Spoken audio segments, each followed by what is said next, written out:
Hello everyone, I really hope you are doing great. आज हम लोग कल्पेबल होमिसाइड एंड मर्डर पढ़ेंगे BNS में। सेम कॉन्सेप्ट है जो हम लोग आईपीसी में पढ़ रहे थे। कॉन्सेप्ट में कुछ चेंज नहीं है, but for the sake of BNS हम इसे पूरी अच्छी तरीके से आज पढ़ेंगे, ठीक है। तो सेक्शन नंबर 100 बीएनएस में कल्पेबल होमिसाइड हमें बताया गया है। सबसे पहले तो सेक्शन के अंदर जाने से पहले होमिसाइड का मतलब समझ लीजिए कि क्या होता है। होमिसाइड का मतलब होता है killing of a human being, ठीक है। Killing of a human being मतलब होता है होमिसाइड। अच्छा, whoever causes death, death cause हो रही है कोई एक्ट करके, bye doing an act with the intention of causing death. क्या है सबसे पहला एलिमेंट? इंटेंशन है डेथ कॉज करने की, और with the intention of causing bodily injury, या फिर इंटेंशन है बॉडली इंजरी कॉज करने का जिससे डेथ लाइकली है। मतलब ऐसा कोई जरूरी नहीं है कि डेथ हो ही जाए, लेकिन बॉडली इंजरी इस तरीके की है कि उससे हो सकता है कि डेथ कॉज हो जाए। और फिर तीसरी चीज है जानकारी है, आपको नॉलेज है that he is likely by such act to cause death, कि नॉलेज है इस बात का कि हो सकता है कि इस पर्टिकुलर एक्ट से जो वो एक्ट कर रहा है उससे डेथ कॉज हो जाए। तीन चीजें हैं। सबसे पहला क्या है? इंटेंशन है डेथ कॉज करने की। दूसरी चीज क्या है कि बॉडली इंजरी कॉज करने की इंटेंशन है। इंटेंशन तो है, लेकिन इंटेंशन है कि इस चीज की बॉडली इंजरी कॉज करने की है जिससे डेथ आपकी लाइकली है। और तीसरी चीज क्या है कि नॉलेज है आपको कि नॉलेज है कि लाइकली इससे डेथ कॉज हो सकती है। नॉलेज भी लाइकली की है, मतलब श्योर नहीं है कोई। देखो, कल्पेबल होमिसाइड और मर्डर जब अभी आप मर्डर पढ़ेंगे तो उसमें समझ में आएगा सबसे जो इम्पोर्टेंट चीज दोनों के बीच में 100 एंड 101 में जो एलिमेंट है वो है ग्रेविटी। कल्पेबल होमिसाइड में ग्रेविटी थोड़ी सी कम होती है। यहाँ पर एकदम इंसान जो भी वो एक्ट कर रहा है वो श्योर नहीं होता है कि डेथ हो ही जाएगी, लेकिन मर्डर में ऐसा नहीं होता। मर्डर में प्रोबेबिलिटी बहुत ज्यादा होती है कि डेथ कॉज हो जाएगी, लेकिन कल्पेबल होमिसाइड में ऐसा नहीं होता है। तो ये मैंने अलग अलग करके सिर्फ समझाने के उससे चार्ट बनाया है। बाकी आपका बेयरैक में आपको पूरे तीन चार चार लाइंस का एक पूरा पैराग्राफ दिया हुआ है। फिर से एक बार समझिए, कोई भी डेथ कॉज कर रहा है एक ऐसा एक्ट करके, ठीक है। Whoever causes death by doing an act with the intention of causing death, उसकी इंटेंशन है डेथ कॉज करने की, या फिर with the intention of causing bodily injury, bodily injury cause करने की इंटेंशन है जिससे डेथ लाइकली है, मतलब डेथ हो सकती है। और या फिर नॉलेज है कि इस पर्टिकुलर एक्ट से डेथ हो सकती है, ठीक है। लाइकली यहां पर भी है कि डेथ हो सकती है, कंफर्म नहीं है कि डेथ हो ही जाएगी, ठीक। ये तो है कल्पेबल होमिसाइड की डेफिनेशन। अब ये तीन एक्सप्लेनेशन है सेक्शन 100 के। सबसे पहला एक्सेप्शन है, सॉरी एक्सप्लेनेशन है, a person who causes bodily injury. और यही चीज आपको याद रखनी है, ऐसे ही जो है आपको तीनों जो है एक्सप्लेनेशन याद रहेंगी, क्योंकि जब भी आप आंसर लिख रहे हैं कल्पेबल होमिसाइड पे तो आपको ये चीज लिखनी पड़ेगी।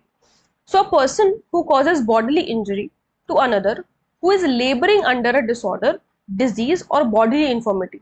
एक व्यक्ति किसी इंसान को बॉडली इंजरी कॉज करता है एक ऐसे इंसान को जिसको ऑलरेडी कोई डिजीज वगैरह है, कोई डिजीज है, कोई डिसऑर्डर है, उसकी बॉडी जो है वो इन्फर्म है, डिजीज कैंसर हो सकती है, कुछ भी हो सकता है, ठीक है। किसी भी तरीके की कोई डिजीज हो सकती है। And thereby accelerates death of that other shall be deemed to have caused death. और मतलब बॉडली इंजरी इस तरीके से कॉज करी गई है यहाँ पर कि बॉडी, देखो बॉडली इंजरी इस तरीके से उस पर्सन को कॉज करी गई है कि उससे जो है उस पर्सन की डेथ एक्सेलरेट हो गई, बढ़ गए, चांसेस बढ़ गए यहाँ पर डेथ कॉज होने के उसके। तो माना जाएगा कि उसने डेथ कॉज करने का डीम किया है, ठीक है। सबसे पहले तो यही है। फिर उसके बाद तीसरी चीज, अच्छा ये वाला जो आपका पर्टिकुलर एक्सप्लेनेशन है ये विद या without intention, with, just a minute, with और विदाउट इंटेंशन। यहाँ पे इंटेंशन हो भी सकता है मारने का, नहीं भी हो सकता है मारने का। सबसे पहला एक्सप्लेनेशन ये है, ठीक। और यहाँ पर आप इसको याद करने के लिए ऐसे भी लिख सकते हो कि एक्ट हो रहा है कोई और प्लस उसको बॉडली इंजरी थी जिसकी वजह से डेथ कॉज हो गई। दूसरी चीज, where death is caused by bodily injury, the person who causes such bodily injury shall be deemed to have caused death. Although by resorting to proper remedies and skillful treatment, the death might have been prevented. अब जैसे मान लीजिए for an example समझिए, ये आपका a person है, इसने जो है एक लाठी, बड़ी सी लाठी, ये यहाँ पर बी के सर पे इसने मारी। बी का अभी अभी ऑपरेशन हुआ था, ठीक है, इसने लाठी जो है बी के सर पे मारी, बी का अभी अभी ऑपरेशन हुआ था सर का, और इसने जो लाठी मारी उसकी वजह से अगर उसकी डेथ कॉज हो गई, उसने तो बहुत छोटी सी अपने उसमें उसने बहुत छोटी सी बॉडली इंजरी थी, उससे कोई वो नहीं होता, ये चीज आप हटा दो अभी फिलहाल के लिए, इस चीज को भूल जाओ, ठीक है। अब अभी सिर्फ इस कॉन्सेप्ट पे ध्यान दो कि भाई किसी को डंडे से मारने से या लाठी से मारने से किसी की तुरंत से डेथ नहीं हो जाएगी, लेकिन यहाँ पर क्या हो रहा है, क्योंकि उसका ऑपरेशन अभी अभी हुआ था तो इसकी वजह से इसकी लाठी मारने से उसकी जो है डेथ कॉज हो गई, ठीक। अब यहाँ पर ये ए जो है इस बात का, ये एक्सप्लेनेशन 2 ये कह रहा है कि इस बात का डिफेंस नहीं ले सकता कि अगर इसका सही से इलाज हुआ होता तो ये बच जाता, ठीक है, अगर इसका सही से इलाज हुआ होता तो ये बच जाता, इस चीज का डिफेंस ये नहीं ले सकता, ठीक है। ये तो हुई दूसरी बात। तीसरी बात, इसको आप पहला एक्सप्लेनेशन भी, पहले एक्सप्लेनेशन का एग्जाम्पल समझ सकते हो यहाँ तक कि उसको कोई डिजीज था, कुछ था, कोई बॉडली इन्फॉर्मिटी थी, कोई डिसऑर्डर था, यहाँ पर कुछ भी उसको हो सकता है सर में जिसकी वजह से उसको ऑपरेशन हुआ था और इसने उसके ऊपर लाठी मारी तो उसकी डेथ हो गई।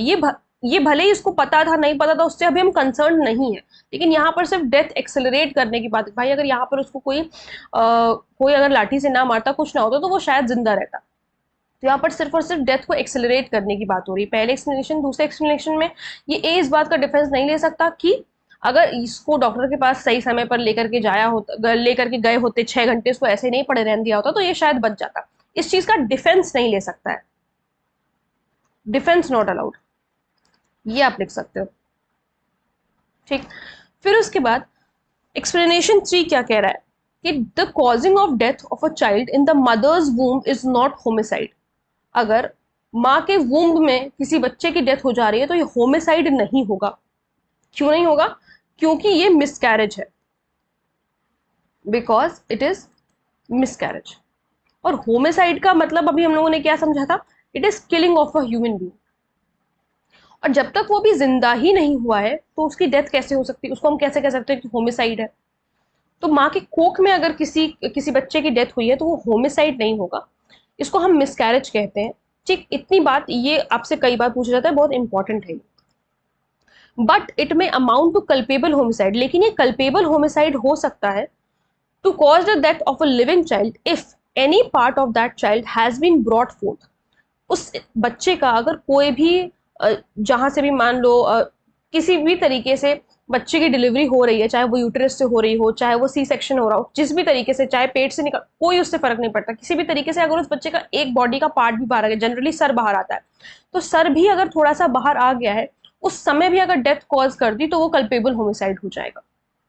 अगर थोड़ा सा सर भी बच्चे का बाहर आ गया है उस समय भी अगर डेथ कॉज कर दी तो वो कल्पेबल होमिसाइड हो जाएगा। इससे कोई फर्क नहीं पड़ता कि उस बच्चे ने अभी सांस ली या वो कंप्लीटली बॉर्न हुआ था या नहीं हुआ था, बिल्कुल भी इस चीज से कोई फर्क नहीं पड़ता है। एक बात जो इंपॉर्टेंट चीज आपको ये याद रखनी है कि बच्चे की अगर माँ के कोख में अगर बच्चे की डेथ कॉज हो रही है तो वो होमिसाइड नहीं होता है। हाँ, लेकिन अगर बच्चे का कोई पार्ट थोड़ा सा आगे आ गया, इट इज ब्रॉट फोर्थ, तो जो है उसकी कल्पेबल होमिसाइड माना जाएगा, भले ही उस बच्चे ने अभी सांस ली है नहीं ली है, इससे कोई फर्क नहीं पड़ता। तो ये 3 एक्सप्लेनेशन थे जो आपके लिए इंपॉर्टेंट है, ठीक है। अच्छा, culpable homicide for punishment for culpable homicide not amounting to murder. एक बात ध्यान रखना कि culpable homicide not amounting to murder क्या होता है, पहले तो ये बात समझ लो। Culpable homicide not amounting to murder वो है जब आप मर्डर के एक्सेप्शंस में, मर्डर के 5 एक्सेप्शंस में फॉल करते हो तो वो culpable homicide not amounting to murder होता है। ये है मर्डर के 5 एक्सेप्शंस।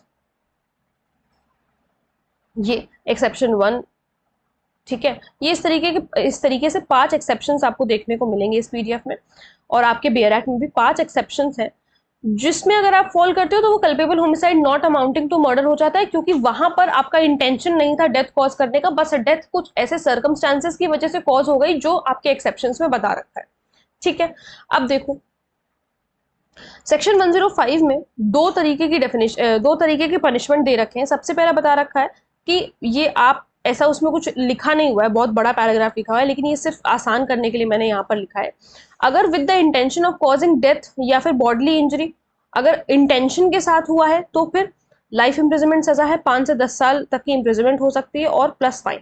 ठीक है, अगर इंटेंशन के साथ बॉडीली इंजरी कॉज करी है या इंटेंशन के साथ अगर डेथ कॉज करी है तो लाइफ इम्प्रिजनमेंट और 5 to 10 years प्लस फाइन। और अगर सिर्फ जानकारी थी लेकिन इंटेंशन नहीं था, मतलब आपको पता तो था कि डेथ हो सकती है लेकिन कोई इंटेंशन नहीं था डेथ कॉज करने का, यहाँ पर डेथ लाइकली तो थी बट आपको इस बात का कोई इंटेंशन नहीं था कि आपको उसको डेथ कि आपको उसकी डेथ कॉज करनी है, तो 10 years फाइन और बोथ। ठीक है, दोनों में से कुछ भी, 10 years फाइन और बोथ, तो ये पनिशमेंट आपको याद रखनी है। फिर उसके बाद सेक्शन 110 में अटेम्प्ट बता रखा है कल्पेबल होमिसाइड का, अगर अटेम्प्ट किया कल्पेबल होमिसाइड करने का, ठीक है, तो 3 साल फाइन और बोथ। और अगर हर्ट कॉज हो गया, ये अटेम्प्ट कर आपका मतलब अटेम्प्ट थोड़ा सा सक्सेसफुल हुआ और हर्ट उसको कॉज हो गई, बच गया, वो जिंदा बच गया लेकिन हर्ट कॉज हो गई, तो 7 साल फाइन और बोथ, सजा बढ़ जाएगी ऑब्वियसली क्योंकि उसको चोट पहुंच गई है। ठीक है, इतनी बात यहाँ तक आई होप क्लियर हो गई होगी। कल्पेबल होमिसाइड क्या है, culpable homicide not amounting to murder क्या है। अब देखो इलस्ट्रेशन देखो, इलस्ट्रेशन ए से A lays sticks and turf over a pit, मतलब एक गड्ढा टाइप का था, वो जो है उसने ए ने पूरी तरीके से उसको ढक दिया with the intention of thereby causing death, death cause करने के इंटेंशन से, और with the knowledge that death is likely to be thereby cause, और या फिर उसको नॉलेज था भाई कोई जरूरी नहीं है कि कोई गड्ढे में अगर गिरे तो मर ही जाए, ऐसा कोई जरूरी नहीं है, तो इंटेंशन तो था उसका डेथ कॉज करने का लेकिन उसको नॉलेज इतनी थी कि हो सकता है कि लाइकली जो है डेथ कॉज हो जाए। Z believing the ground to be firm, Z को लगा एकदम मतलब एकदम समतल है पूरी वो रोड, और वो जाकर के उस पर गिर गया and he falls on it and is killed, और उसकी डेथ हो जाती है। तो यहाँ पर ए ने कमिट किया है the offence of culpable homicide. ठीक है, अब क्यों, क्योंकि यहाँ पे ग्रेविटी जो है थोड़ी सी कम है, कोई जरूरी नहीं था कि ये इसकी डेथ हो ही जाती, इस वजह से। ठीक है, फिर उसके बाद बी इलस्ट्रेशन देखो, अभी जब हम आगे मर्डर के इलस्ट्रेशन देखेंगे तो और अच्छी चीजें समझ में आएंगी कि ऐसा क्या डिफरेंस है दोनों में, क्यों हम एक बंदे को कल्पेबल होमिसाइड के लिए गिल्टी ठहरा रहे हैं, क्यों हम मर्डर के लिए कहते हैं, वो सारी चीजें समझ में आएंगी। A knows to be behind a bush, A knows Z to be behind, A जानता है कि जेड जो है झाड़ियों के पीछे छुपा हुआ है। B does not know it, B को ये बात नहीं पता, पता किसको है, सिर्फ ए को पता है। अब ए चाहता है, ए इंटेंडिंग टू कॉज, इंटेंशन भी है उसका, और या फिर ही इज नोइंग कि लाइकली जेड की डेथ कॉज हो सकती है, अगर वो इंड्यूस कर दे बी को कि वो झाड़ियों के पीछे जो है गोली चलाए, तो बी फायर कर देता है, भाई बी को नहीं पता, बी फायर कर देता है और जेड की डेथ हो जाती है।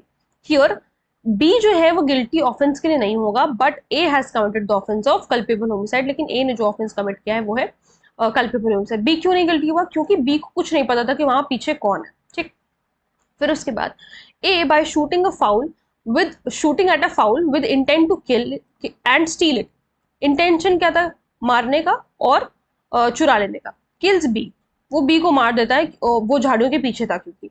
ए not knowing that he was there, A को नहीं पता था कि वो वहां पर है। Here A was doing an unlawful act, भाई मारना फाउल को, फाउल कुछ भी हो सकता है कोई क्रिएचर वगैरह हो, उसको मारना एक अनलॉफुल एक्ट है। He was not guilty of culpable homicide although it was an unlawful act, लेकिन यहाँ पर वो कल्पेबल होमिसाइड के लिए लाइबल नहीं होगा क्योंकि वो उसका इंटेंशन नहीं था बी को मारने का, वो तो ऐसा हो गया कि वो सर्कमस्टांसेस ऐसे थे कि वो झाड़ियों के पीछे था तो उसकी डेथ कॉज हो गई, और टू कॉज डेथ उसको कुछ ऐसा डेथ भी नहीं कॉज करनी थी, by doing an act that he knew was likely to cause death. ठीक है, तो ये चीजें आपकी ये इलस्ट्रेशन जो आपके बैरेट में दे रखे हैं। अब देखो मर्डर क्या होता है। ठीक है, अब हम देखेंगे कि मर्डर क्या होता है। एक्सेप्ट इन केसेस हियरिन आफ्टर एक्सेप्टेड, यहाँ पर जो एक्सेप्शंस बता रखे हैं उसको छोड़ करके कल्पेबल होमिसाइड मर्डर है if the act by which death is caused, if the act by which death is caused with the intention of causing death, यहाँ पर इंटेंशन थी डेथ कॉज करने की, ग्रेविटी का वही फर्क है, ग्रेविटी का फर्क है, यहाँ पर ग्रेविटी ज्यादा है, यहाँ पर इंटेंशन थी डेथ कॉज करने की। दूसरी चीज क्या है, with the intention of causing a bodily injury as the offender knows to be likely to cause the death of the person to whom the harm is caused, और यहाँ पर जो है इंटेंशन भी है और आपका नॉलेज भी है, क्योंकि देखो दोबारा से पढ़ेंगे, with the intention of causing bodily injury, bodily injury cause करने का इंटेंशन है क्योंकि ऑफेंडर को पता है, जानकारी है इस बात की कि इससे इसकी डेथ कॉज हो जाएगी, likely to cause the death of the person to whom the harm is caused, intention plus knowledge दोनों प्रेजेंट है यहाँ पर। फिर उसके बाद ये देखो, यहाँ पर आपका ये इंटेंशन है और ये आपका नॉलेज है। फिर उसके बाद with the intention of causing bodily injury, अब यहाँ पर क्या है, इंटेंशन है बॉडीली इंजरी कॉज करने का, 20% and 20% and the bodily injury intended to be inflicted is sufficient in the ordinary course of nature to cause death। और ये जो bodily injury जो inflict करने जा रहा है ना, इसको ये पता है कि ये sufficient है, इसका intention है bodily injury cause करने का, और इस बंदे को ये भी पता है कि ये bodily injury sufficient है, पूरी तरीके से sufficient है किसी की ordinary course में death cause करने की। ठीक, फिर उसके बाद knows that it is so imminently dangerous, कि इतना मतलब घातक प्रवृत्ति का चीज है जो भी वो करेगा, दैट इट मस्ट का मतलब है डेथ कॉज होगी ही होगी, हर प्रोबेबिलिटी में 101% डेथ कॉज होगी। अब आप किसी की गाड़ी के नीचे अगर बॉम्ब लगा दोगे तो आप इसे बॉम्ब के एग्जांपल समझ सकते हो, अगर किसी गाड़ी के नीचे आप बॉम्ब लगा दोगे तो ये तो आप इन ऑल प्रोबेबिलिटी आप ये चीज जानते हो कि ये डेंजरस है और उसकी डेथ कॉज हो ही जाएगी। ठीक है, in all probability cause death, और बॉडीली और या फिर ऐसी बॉडीली इंजरी कॉज कर देगा जिससे डेथ तो होनी ही होनी है। ठीक है, तो ये चार बातें, पहला क्या है आपका ग्रेविटी वाला सिस्टम है, दूसरा क्या है इंटेंशन प्लस नॉलेज है, यहाँ पर सिर्फ इंटेंशन है लेकिन वो बॉडीली इंजरी इस तरीके की है कि दैट इज सफिशिएंट कि उससे डेथ कॉज हो जाएगी, और फिर ऐसा इमिनेंटली डेंजरस एक्ट किया है जिससे हर प्रोबेबिलिटी में मतलब पूरी संभावना है कि डेथ तो कॉज होनी होनी है। ठीक है, यहां तो हुआ मर्डर का आपका। अब देखो पहले पनिशमेंट देख लो, सेक्शन 103 पनिशमेंट फॉर मर्डर क्या दे रखा है। मर्डर की जो पनिशमेंट है वो डेथ है या लाइफ इंप्रिजनमेंट है प्लस फाइन। अगर अटेम्प्ट टू मर्डर किया सेक्शन 109 में तो 10 ईयर्स है और प्लस फाइन है। और अगर हर्ट कॉज होता है अटेम्प्ट करने की वजह से, अगर हर्ट कॉज हो जाता है तो लाइफ इंप्रिजनमेंट है, 10 ईयर्स है प्लस फाइन है। ठीक, if bye life convict plus अगर हर्ट भी कॉज हुआ तो डेथ। लाइफ कन्विक्ट का मतलब है ये ऑलरेडी कन्विक्टेड पर्सन है जो जेल में है, जेल में है, उसने अगर ऐसा अटेम्प्ट किया और उससे हर्ट कॉज हो गई किसी इंसान की तो वहां पर डेथ है। ठीक है, एक सेकेंड।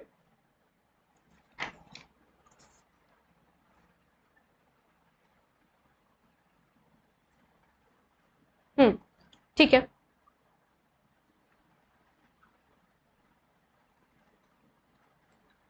अभी हम लोग अब इसके एक्सेप्शंस देखेंगे कि पहले तो इलस्ट्रेशंस देखते हैं कि इलस्ट्रेशन क्या है। आपको इसमें सारे जो है इलस्ट्रेशंस मिलेंगे, पहले पार्ट का, दूसरे पार्ट का, जो भी हम लोगों ने पढ़ा, ये वाला, ये वाला, ये चार पार्ट है ना, इन चार पार्ट के इलस्ट्रेशन आपको यहाँ पर मिलेंगे, आपके बेरैक में भी, आप वहां से देखो। A shoots Z with the intention of killing. भाई ए ने जेड को शूट किया, किससे, इस इंटेंशन से कि वो उसको मार देगा। जेड जो है डाइज इन कॉन्सिक्वेंस, उसका रिजल्ट ये हुआ कि जेड की डेथ हो गई, तो ए कमिट्स मर्डर। ये एग्जाम्पल है पहले पार्ट का, जहां पर आप कह रहे हो इंटेंशन है कॉज डेथ कॉज करने की, भाई तुम गोली मार रहे हो किसी इंसान को तो वो मर ही जाएगा।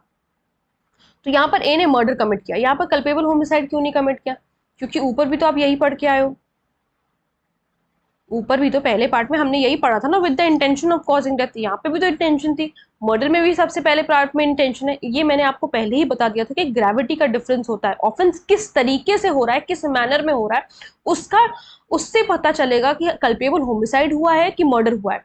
यहाँ पर जो पहला इलस्ट्रेशन आपने देखा था वो आपके पहले ही पार्ट का था illustration, with the intention of causing death का। यहाँ पर वो क्या कर रहा है, यहाँ पर सिर्फ जो है वो उसने गड्ढे को जो भी कुछ किया उसके ऊपर गड्ढा वगैरह ढक दिया, तो यहाँ पे कोई जरूरी नहीं है कि डेथ कॉज होनी ही होनी थी, वो तो ऐसा हो गया कि उसकी डेथ कॉज हो गई। इसी वजह से क्योंकि यहाँ पर ग्रेविटी का डिफरेंस है, यहाँ पर वो कल्पेबल होमिसाइड के लिए लाइबल हो रहा है। यहीं पे अगर वो मार दे रहा है गोली से किसी इंसान को तो वो मर्डर के लिए लाइबल हो रहा है। ये एग्जाम्पल है आपका फर्स्ट पार्ट का। ठीक, अब सेकंड पार्ट का एग्जांपल देखो, पहले सेकंड पार्ट देखे क्या है। सेकंड पार्ट है कि इंटेंशन है बॉडीली इंजरी कॉज करने का, क्योंकि ऑफेंडर को ये पता है कि इस बॉडीली इंजरी से लाइकली है कि डेथ कॉज हो जाएगी उस पर्सन की जिसको हार्म कॉज हुआ है, intention plus knowledge. If A knowing that Z is labouring under such a disease, कोई उसको डिजीज है कि अगर सिर्फ एक ब्लो भी मारेगा इसको, मतलब एक बार कुछ भी हिट भी कर दिया तो इससे जो है लाइकली है कि इसकी डेथ हो जाएगी, स्ट्राइक्स हिम, मार देता है, with the intention of causing bodily injury. क्या इंटेंशन है, बॉडीली इंजरी कॉज करने का। जेड डाइज इन कॉन्सिक्वेंस, इससे जो है जेड की मृत्यु हो जाती है। A is guilty of murder, A जो है गिल्टी होगा मर्डर के लिए, although the blow might not have been sufficient in the ordinary course of nature to cause the death of the person in a sound state of health. बात को समझना, यहाँ पर अगर वो जो जेड अगर बिल्कुल ठीक होता, जेड अगर बिल्कुल ठीक होता, साउंड स्टेट में होता, तो उसकी डेथ कॉज ना होती। लेकिन क्योंकि उसको ऐसा डिजीज था, was labouring under such a disease, तो उसने एक ब्लो मारा, क्योंकि उसे पता था कि वो लेबर कर रहा है, he knowed, he was knowing this, intention plus knowledge, intention तो था ही मारने का, साथ साथ उसको इस बात की जानकारी थी that he is labouring under such a disease कि अगर वो एक ब्लो भी मारेगा तो उसकी डेथ कॉज हो जाएगी, और वैसा ही हुआ, जेड की डेथ हो गई। तो भले ही यहाँ पर कह रहा है कि ए मर्डर के लिए तो गिल्टी है, उससे कोई फर्क नहीं पड़ता कि ये पर्टिकुलर चीज सफिशिएंट थी ऑर्डिनरी कोर्स, आपको पता था कि उसको डिजीज है, उसके बाद अगर आपने उसी जगह पर हिट किया जहां पे उसका जो है चीजें और ज्यादा बढ़ गई, तो ये चीज आपके लिए मर्डर में जाएगी। ठीक है,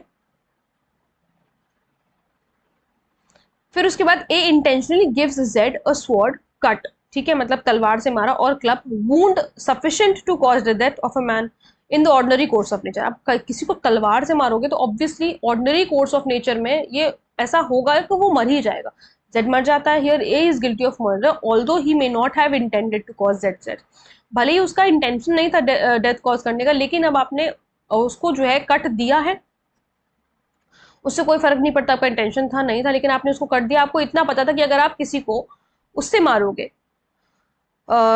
तलवार से मारोगे, तो डेथ तो कॉज होनी होगी। ठीक है, फिर उसके बाद A without any excuse fires loaded cannon into a crowd of person and kills one of them. ठीक है, मारता है, and A is guilty of murder, guilty of murder होगा यहाँ पर, although he may not have premeditated design to kill any particular individual, भले ही उसका मतलब ऐसा कुछ नहीं था कि किसी पर्टिकुलर इंडिविजुअल को कि हमें ए को ही मारना है, ऐसा कुछ नहीं था, बट आपने जो ये लोडेड कैनन शूट करी है, उससे तो है, आपको ये बात तो पता ही है ना कि डेथ कॉज हो जाएगी, तो ये वही इमिनेंटली डेंजरस वाला है कि आपने ऐसा काम ही किया है कि वो इमिनेंटली डेंजरस है कि उससे किसी ना किसी की तो डेथ कॉज होनी होगी। ठीक है, तो ये थे 4 इलस्ट्रेशन जो मेरी तरफ से थे, बाकी आपको जो अब पढ़ना हो इलस्ट्रेशन आप उसको पढ़ सकते हो, जो बचे हुए इलस्ट्रेशन तक। आप सबसे पहले एक्सेप्शन 1 देखो, ग्रेव एंड सडन प्रोवोकेशन है सबसे पहला exception. Culpable homicide is not murder, culpable homicide murder नहीं है अगर offender while deprived of the power of self control by grave and sudden provocation, कोई ऐसे बहुत ही एकदम रेज ऑफ एंगर में अगर आपने कुछ कर दिया, causes death of person who gave the provocation, उसकी डेथ कॉज कर रहा है जिसने प्रोवोकेशन दिया उसको, जिसने उसको प्रोवोक किया, उकसाया कि तुम्हें जो है ये करना है, और causes death of any other person by mistake और एक्सीडेंट। ठीक है, जिसने प्रोवोकेशन दिया या फिर गलती से किसी और बंदे की अगर डेथ कॉज हो जाती है, तो यहाँ पर जो है वो एक्सेप्शन में फॉल करेगा, यानी कि उसको सजा तो मिलेगी, लेकिन culpable homicide not amounting to murder की मिलेगी, क्योंकि पहली लाइन क्या कह रही है, culpable homicide is not murder, कब, जब किसी पर्सन का अपने ऊपर, जैसे होता है ना कभी कभी इतना गुस्सा आ जाना, इतनी गंदी तरीके से प्रोवोक हो जाना कि आपका सेल्फ कंट्रोल ही नहीं रहता, वैसे। अब देखो, provided that provocation is not, अब यहां पर क्या है कि ये 3 चीजों से आपका प्रोवोकेशन इफेक्टेड नहीं होना चाहिए, अगर इफेक्टेड होगा तो फिर आप मर्डर के लिए लाइबल हो जाओगे। फिर से सुनो, इन 3 चीजों से, 3 में से किसी भी चीज से आपका प्रोवोकेशन इफेक्टेड नहीं होना चाहिए, अगर आपका provocation grave and sudden provocation in 3 चीजों में आ रहा है, तो फिर आपका वो ग्रेव एंड सडन प्रोवोकेशन नहीं बनेगा, वो आपका मर्डर ही हो जाएगा। तो आप यहां पर इसको ऐसे करके मर्डर लिख सकते हो। ठीक है, provided that the provocation is not sought or voluntarily provoked by the offender as an excuse for killing him। अब देखो, मान लो ए ने प्रोवोक किया बी को मारने के लिए, मतलब इन दोनों के बीच में कुछ ऐसा हुआ कि ग्रेव एंड सडन प्रोवोकेशन की वजह से बी ने ए को मार दिया, ये तो अपना पहला हो गया कि हाँ ग्रेव एंड सडन प्रोवोकेशन में जो है बी ने ए की डेथ कॉज कर दी। लेकिन अब यहाँ पर ऑफेंडर खुद, यानी कि यहाँ पर बी ऑफेंडर, ऑफेंडर ने खुद ए को ना प्रोवोक किया हो, सिर्फ ऐसे रिवेंज लेने के लिए कि हाँ हम उसकी डेथ कॉज कर देंगे, नहीं, ऑफेंडर यहाँ पर कभी भी प्रोवोक नहीं कर सकता, वो वॉलंटरली खुद अगर प्रोवोक कर रहा है तो फिर वो मर्डर हो जाएगा। भाई ए ने कुछ नहीं किया, ये अपना आराम से बैठा था, इनको फर्जी में जो है उसको देख करके गुस्सा आया, तो ये चीज नहीं हो सकती। ठीक, पहली बात। दूसरी चीज, given by anything done in obedience to the law और by a public servant in lawful exercise of the powers of such public servant. ठीक है, पब्लिक सर्वेंट की बात हो गई। फिर उसके बाद क्या हो रहा है कि given by anything done in the lawful exercise, कुछ लॉफुल एक्सरसाइज में कोई प्राइवेट डिफेंस, अपना प्राइवेट डिफेंस एक्सरसाइज कर रहा है तो वो कर सकता है।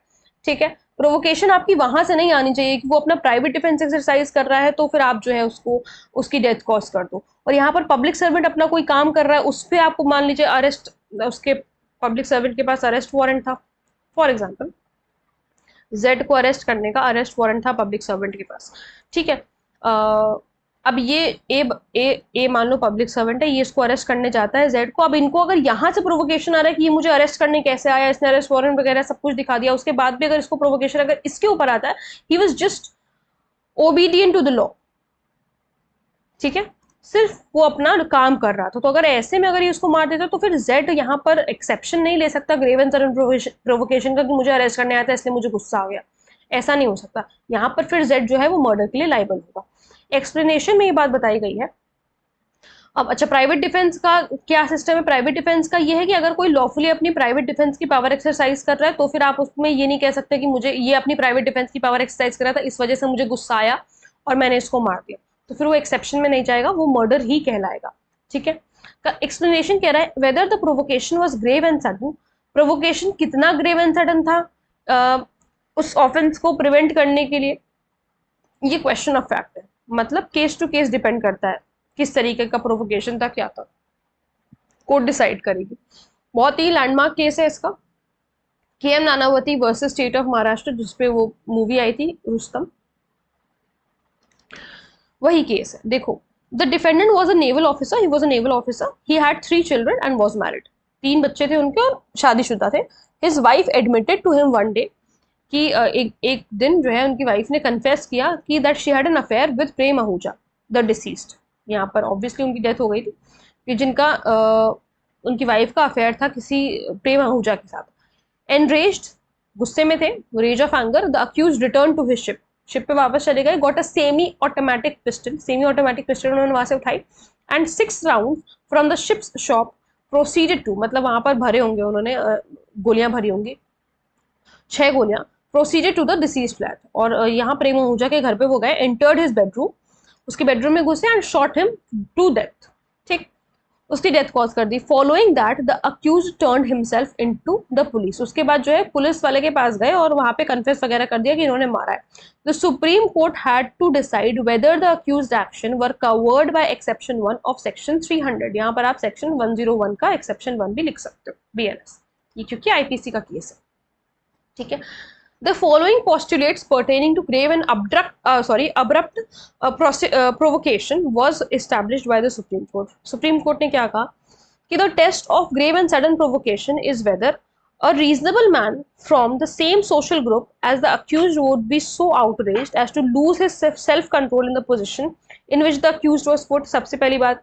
दूसरी बात, in India, words and gesture may give grave and sudden provocation to an accused, so bringing, उन्होंने सुप्रीम कोर्ट ने कहा कि इंडिया में इस तरीके की चीजें होती हैं कि सिर्फ अगर कुछ बोल भी दिया गया है या कोई इशारा भी कर दिया गया है तो ये इनफ है किसी भी अक्यूज्ड को ग्रेव एंड सडन प्रोवोकेशन में डालने के लिए, और जिसकी वजह से वो सेक्शन 300 में कवर्ड है, एक्सेप्शन 1 में। फिर उसके बाद, in determining whether the succeeding action produced significant and immediate provocation for committing the crime, the mental context formed by victim's earlier act may be taken into account. अभी देखेंगे आगे क्या हुआ था। The fatal strike should be definitely connected to the effect of passion emanating from that provocation, not after the passion had cooled down due to the passage of time or otherwise allowing for premeditation and calculation. इतनी बात जो है लिखने की जरूरत नहीं है कहीं किसी भी एग्जामिनेशन में। इसमें बेसिकली सिर्फ ये इतना कह रहे हैं कि जो आपका ग्रेव एंड सडन प्रोवोकेशन की बात है ये सडन ही होना चाहिए, इमीडिएटली आपने जो है इसमें एक्ट किया हो। अगर आपको सफिशिएंट टाइम मिल गया कूल डाउन होने के लिए, शांत होने के लिए, तो फिर आप ग्रेव एंड सडन प्रोवोकेशन के एक्सेप्शन में नहीं जाओगे, ठीक है। वही यहां पर जो है कोर्ट ने बताया है, the accused may have temporarily lost control after his wife admitted to her illegitimate relationship with the deceased. हो सकता है भाई, ऑब्वियस सी बात है कि अक्यूज्ड को वहां पर गुस्सा आया होगा, उसने अपना कंट्रोल लूज किया होगा जब उसकी वाइफ ने ये बात बताई, सुप्रीम कोर्ट के अकॉर्डिंग, ठीक। After dropping his wife and children off to at a movie theatre, अब इतना सब जानने के बाद उसके बाद वो अपनी वाइफ को और बच्चों को मूवी थिएटर पे छोड़ कर के आए, और उसके बाद वो शिप पर गए। उसके बाद उन्होंने जो है हैंडगन ग्रैब करी, कंडक्टेड सम ऑफिशियल बिजनेस, वहां पर उन्होंने कुछ काम भी किया, and then drove his car to the deceased work place, और फिर उसके बाद जो है डिसीज्ड के घर पे, मतलब पहले जहां वो काम करता था वहां गए, उसके बाद जो है उसके घर के लिए प्रोसीड किए। बाय दैट टाइम 3 घंटे बीत चुके थे। And he had ample opportunity to restore his temper. उनके पास सफिशिएंट टाइम था कूल डाउन होने के लिए। 3 घंटे बहुत ज्यादा समय होता है कि भाई अगर आप नाम में ही ग्रेव एंड सडन प्रोवोकेशन दिख रहा है, सडन का क्या मतलब है, इमीडिएटली आपने जो है उसमें एक्ट किया हो उसके इफेक्ट में, लेकिन यहाँ पर ऐसा नहीं था, 3 घंटे थे उनके पास यहाँ पर जो है अपने टेम्पर को रिस्टोर करने के लिए। As a result the court decided that the requirements of exception 1 of section 300 और section 101 BNS were not applicable, किसी भी तरीके से एप्लीकेबल नहीं हो रहे, क्योंकि इमीडिएटली होना जरूरी है, तुरंत होना जरूरी है किसी भी चीज को ग्रेव एंड सडन प्रोवोकेशन के एक्सेप्शन में आने के लिए। The defendant was found guilty of murder and sentence to life in prison. ठीक है, मर्डर के लिए गिल्टी उनको पाया गया और लाइफ जो है उनको मतलब लाइफ इम्प्रिजनमेंट मिला। अब दूसरा जो है excess force while exercising private defence. Private defence exercise करते हुए अगर एक्सेस फोर्स लगा दिया है किसी इंसान ने तो ये एक डिफेंस है। ठीक है, ये एक डिफेंस है। डिफेंस पूरी तरीके से डिफेंस नहीं है but it falls under the exception. मतलब आप डायरेक्टली फिर मर्डर के लिए लाइबल नहीं होगे, आप culpable homicide not amounting murder के लिए लाइबल होगे। देखो क्या कह रहा है, culpable homicide is not murder. Culpable homicide murder नहीं है। If the offender in the exercise in good faith of the right of private defence, good faith में वो अपनी राइट एक्सरसाइज कर रहा था प्राइवेट डिफेंस की, ऑफ पर्सन और property, exceeds the power given to him by law. भाई private defence में आपको राइट है कि जितना फोर्स सामने वाला यूज करे उतना फोर्स प्रपोर्शन में आप भी यूज कर सकते हो, लेकिन बाई चांस अगर गुड फेथ में वो राइट एक्सीड कर दिया तो, वो पावर अगर एक्सीड कर दिया तो, and cause the death of the person, और पर्सन की डेथ कॉज हो गई अगेंस्ट हुम, जिसके अगेंस्ट जो है राइट एक्सरसाइज हो रहा था, विदाउट प्री मेडिटेशन, आपका ऐसा कोई मानस नहीं था, मतलब आपने पहले से ऐसा नहीं सोच रखा था कि आप जो है उसकी डेथ कॉज कर दोगे, एंड विदाउट एनी इंटेंशन, और कोई इंटेंशन भी नहीं थी डेथ कॉज करने की, of doing more harm than is necessary. मतलब इंटेंशन भी नहीं थी ज्यादा हार्म कॉज करने की जितना नेसेसरी रहता है प्राइवेट डिफेंस के लिए, उससे ज्यादा हार्म करने का इंटेंशन नहीं था। ठीक है, for the purpose of such defence. Illustration देखो, यहाँ पर 3 बातें आपको समझनी है कि गुड फेथ में जो है राइट एक्सरसाइज किया जा रहा है प्राइवेट डिफेंस का, और गुड फेथ में ही वो पावर जो है वो एक्सीड हो गई है। कोई प्री मेडिटेशन नहीं था, आपने पहले से डिसाइड नहीं कर रखा था कि जो है डेथ किसी की कॉज कर देंगे या कुछ ऐसा हो जाएगा, और आप का कोई ऐसा इंटेंशन भी नहीं था कि जितना हार्म हमें प्राइवेट डिफेंस का यूज करने के लिए करना नेसेसरी है उससे ज्यादा हार्म कॉज हो जाएगा। इंटेंशन भी ये चीज करने का नहीं था। Illustration says Z attempts to horsewhip A, ठीक है, not in such a manner as to cause grievous hurt to A, लेकिन वो ग्रीवियस हर्ट कॉज करना नहीं चाहता था। ठीक, ए ड्रोज आउट अ पिस्टल, पिस्टल निकाल लेता है। जेड जो है परसिस्ट करता है in the assault. A believing in good faith that he can by no other means prevent himself from being horsewhipped. A को ऐसा लगा गुड फेथ में कि और किसी भी तरीके से ये बच नहीं सकता है अगर जो है शूट नहीं करेगा तो वो जेड को शूट कर देता है।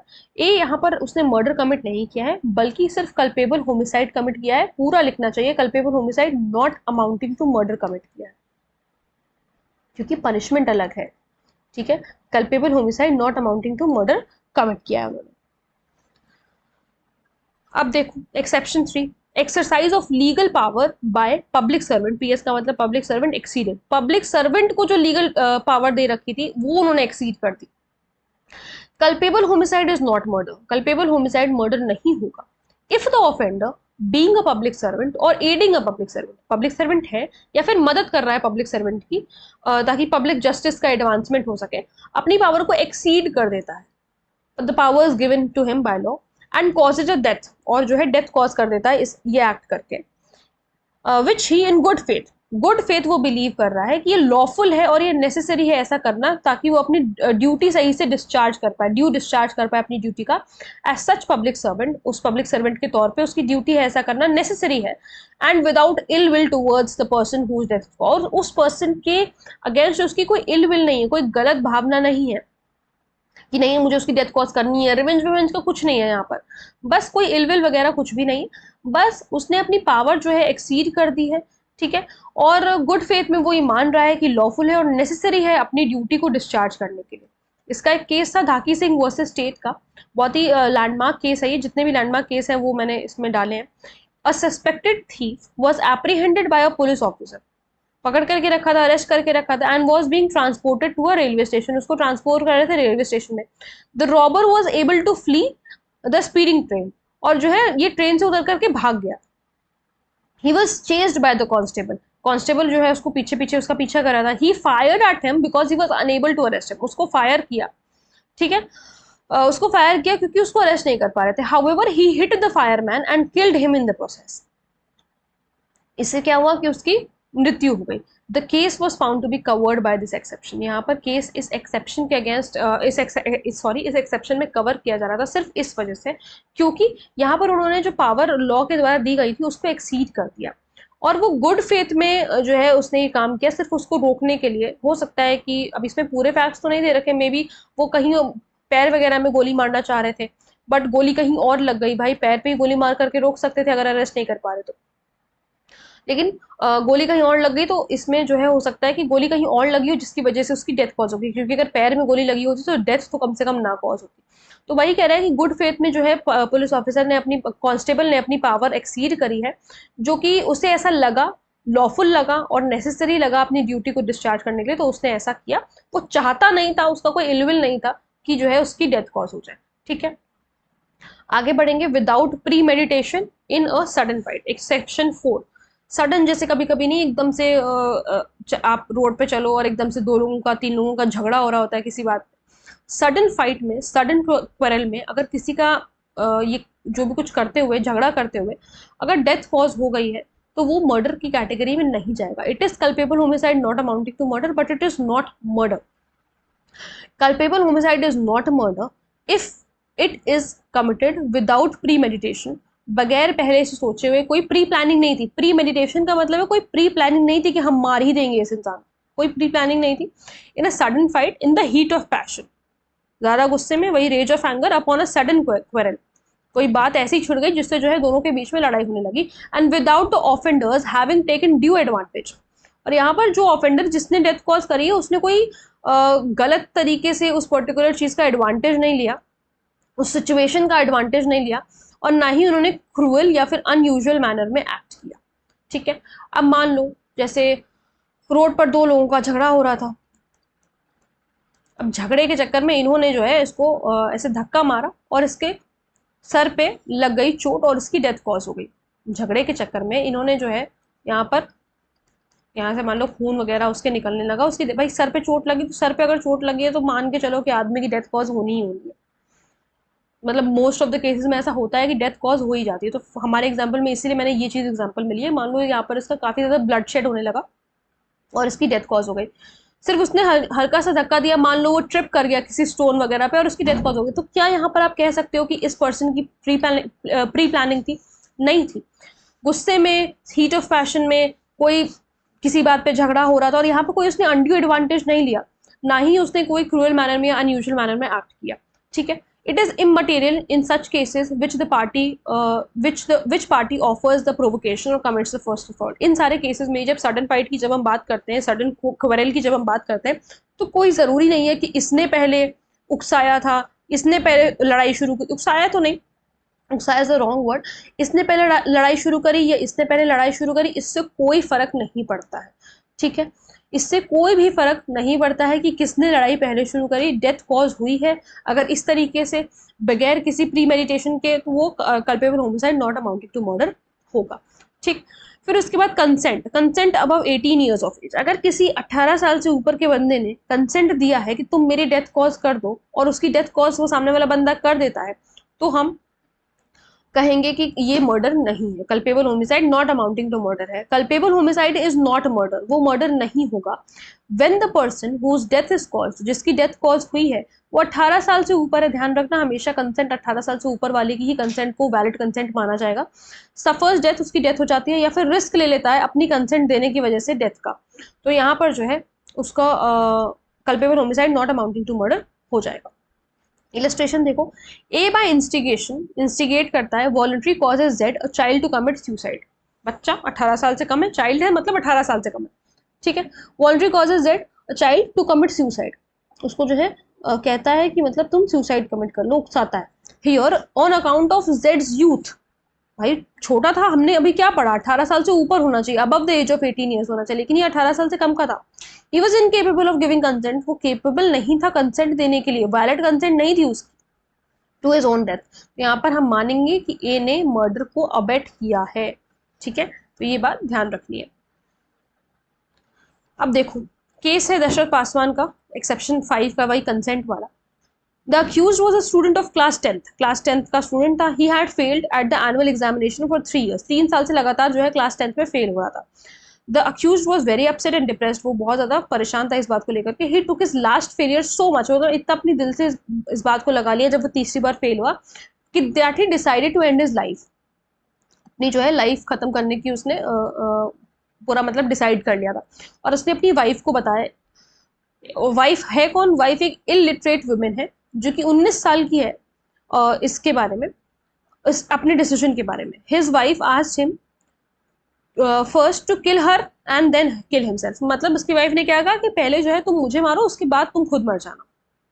ठीक, in accordance with the pact the accused killed his wife first, उसने जो है पहले अपनी वाइफ को मारा, लेकिन खुद को मारने से पहले उसको अरेस्ट कर लिया गया। खुद को मारने से पहले उसको अरेस्ट कर लिया गया। It was held by the Supreme Court that the deceased was above the age of 18 years, की वो 18 साल से ऊपर थी, भाई 19 साल की थी ना। And the death had suffered sorry and that she had suffered death with her own consent, और अपनी कंसेंट से जो है उसने डेथ सफर करी है, उसकी मृत्यु हुई है। The disease did not give the consent under the fear of injury nor under misconception of fact. भाई जो वाइफ थी उसकी, उसने कोई डर के या कुछ इस तरीके से किसी भी तरीके से कोई गलत तरीके से उसने कंसेंट नहीं लिया था, या जो आपका हस्बैंड था उसने गलत तरीके से कंसेंट नहीं लिया था। ठीक है, उसने जो है अपनी स्वेच्छा से वॉलंटरली जो है कंसेंट दिया था। So the case would fall under exception 5 of 300। ठीक है, मतलब एक्सेप्शन 5 ऑफ सेक्शन 101। अब सेक्शन 102 जो कि ट्रांसफर ऑफ मैलिस के बारे में बता रहा है। ट्रांसफर ऑफ मैलिस का मतलब ये है कि आप मारना किसी और को चाहते थे बट मर कोई और कर गया। अब यहां पर हमें 3 बंदे बनाने पड़ेंगे, ए बी बी और सी। सी जो है बढ़िया से खीर वगैरह बना करके लाया, किसके लिए? और ये खीर बना करके लाया था ए के लिए, क्योंकि इसका इंटेंशन था ए को मारने का। ठीक है, ये ए के लिए खीर बना करके लाया, इसने टेबल पे रख दी। ए ने मान लो सिर्फ 1 स्पून खीर खाई और उसने खीर में पॉइजन था, ये बात मैं बताना भूल गई, खीर में पॉइजन था कि आज तो जो है इसको मार के ही दम देंगे। लेकर के आया, इसको ये था कि ए खाएगा। ठीक है, थोड़ी देर बाद वहां पर, अच्छा अभी बी को नहीं हम बनाते, तो अब हम बनाएंगे बी को। थोड़ी देर बाद क्या होता है, बी यहाँ पर आ जाता है। यहाँ पर खीर ला के इसने रखी थी सी ने, इसने 1 चम्मच मान लो खाई, अब 1 चम्मच में क्या ही उसको पता चलना था। तो और ये पूरी खीर बी खा गया। उसने देखा अरे वाह खीर, और जो है पूरी खीर ये खा गया और डेथ इसकी कॉज हो गई। तो क्या सी मर्डर के लिए लाइबल होगा या नहीं होगा? मैं तो कह रही होगा। सी जो है, सी विल बी लाइबल। कैसे? अभी हम ट्रांसफर ऑफ मैलिस पढ़ेंगे। भले ही मैलिस का ट्रांसफर हो गया, गलत भावना ट्रांसफर हो गई बी के ऊपर, भले ही इसका इंटेंशन, अभी आप क्या डिफेंस लोगे? अगर जिसने कल्पेबल होमिसाइड मर्डर ये सारी चीजें नहीं पढ़ी, वो डिफेंस क्या लेगा कि मारने का इंटेंशन तो ए को था, तो ए तो मरा नहीं, तो बी के लिए तो मैं लाइबल नहीं होगा, सी ये कह सकता है। बट ऐसा नहीं होता। सेक्शन 102 वही बात करता है कि अगर आपका मैलिस ट्रांसफर भी हो गया है तो जो मरा है उसके लिए हम आपको मर्डर के लिए कन्विक्ट करेंगे। कह रहा है if a person by doing anything which he intends और नोज, उसको पता है, इंटेंशन भी है या फिर उसको जानकारी भी है कि पर्टिकुलर अगर ये काम करेगा तो इससे किसी की डेथ कॉज हो जाएगी। Commits culpable homicide by causing the death of any person, culpable homicide commit कर देता है किसी पर्सन की डेथ को कॉज करके। हुज डेथ, जिसकी डेथ वो ना ही इंटेंट कर रहा था, ना ही उसको पता था कि इसकी डेथ हो जाएगी। भाई यहाँ पर वो बी की डेथ तो इंटेंट भी नहीं कर रहा था, ना ही उसका इंटेंशन था, ना ही उसको जानकारी थी कि इसकी डेथ कॉज हो जाए। भाई इसको क्या पता कि आकर के वो खा लेगा। The culpable homicide committed by the offender is of description of which it would have been if he had caused the death of the person whose death he intended or knew himself likely to cause। तो यहाँ पर murder है। क्यों? क्योंकि अगर वो ए बंदा अगर एक खीर खा लेता तो वो मर जाता, पूरी खीर अगर वो खा लेता तो ए तो मर जाता ना, तो वहां पे मर्डर हो जाता। लेकिन क्योंकि खीर दूसरे इंसान ने खाई है तो उसी तरीके से कह रहा है कल्पेबल होमिसाइड कमिटेड उसी तरीके से माना जाएगा जैसे कि वो बी की ही डेथ कॉज करना चाह रहा था, जिसने उसको कंज्यूम कर लिया, ऐसे ही माना जाएगा, इंटेंट माना जाएगा।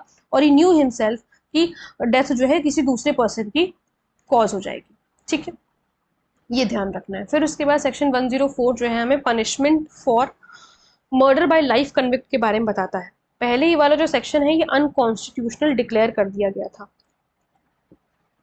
क्या डिक्लेयर कर दिया था? अनकॉन्स्टिट्यूशनल डिक्लेयर कर दिया था मिट्ठू Singh versus state of Punjab के केस में, इसको अनकॉन्स्टिट्यूशनल डिक्लेयर कर दिया था। अब जब ये अनकॉन्स्टिट्यूशनल डिक्लेयर कर दिया गया था आईपीसी के टाइम पर, तो अब इसको यहां पर क्यों दे रखा है? इसको यहां पर इस वजह से दे रखा है क्योंकि पहले ये सेक्शन सिर्फ यहां तक था, whoever being under sentence of imprisonment for life, कोई भी लाइफ इम्प्रिजनमेंट काट रहा है, जेल के अंदर है, मर्डर अगर वो कमिट कर देता है तो वो डेथ से पनिशेबल हो जाएगा, उसको जो है उसकी सजा डेथ हो जाएगी। कोई बंदा जेल के अंदर है, अपना आजीवन कारावास काट रहा है, अपनी सजा अभी भी काट रहा है, और जेल के अंदर अगर वो किसी का मर्डर कर देता है तो वो डेथ से पनिशेबल हो जाएगा, मतलब कि उसको डेथ सेंटेंस मिल जाएगी।